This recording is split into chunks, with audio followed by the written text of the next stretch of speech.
Hello প্রিয় বন্ধুরা, দেখো আমি এখন রান্না করব। কড়াইতে তেল দিয়ে দিলাম, কাঁচকলা দিয়ে আলু দিয়ে কাতলা মাছ দিয়ে ঝোল করব। এই যে আলু কাঁচকলা কেটে রেখে দিয়েছি।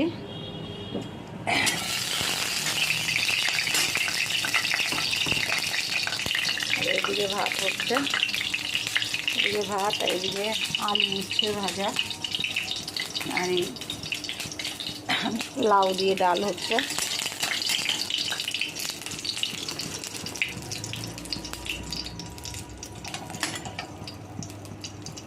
গোটা জিরে দিয়ে দিলাম,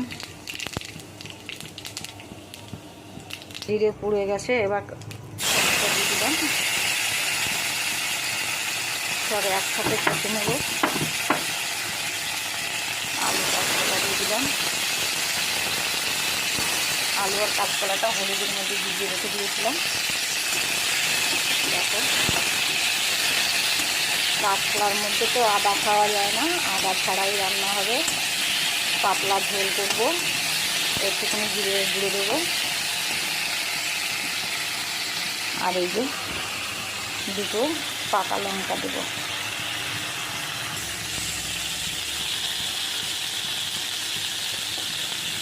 পরিমাণ মতন লবণ দিয়ে দিলাম,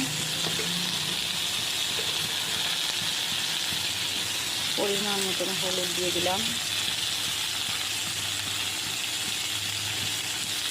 পরিমাণ মতন জিরে গুঁড়ো দিয়ে দিলাম। জিরে গুঁড়ো 2 চামচ দেবো, পাতলা ঝোল হবে। সামান্য একটু জল দিয়ে দিলাম।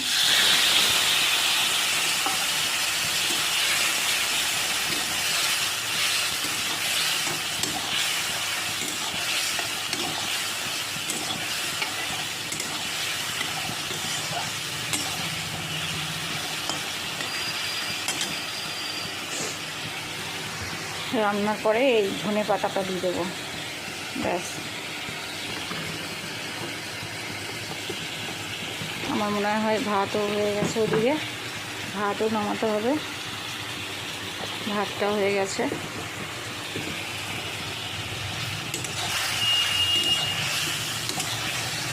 ব্যাস, একটা সুন্দর সেন্টও বেরিয়েছে।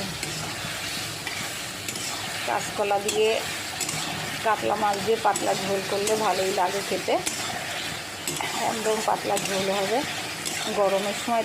তাছাড়া মশলা খুব কম খাওয়াই ভালো, মশলা যত না খাবে তত খুব উপকার।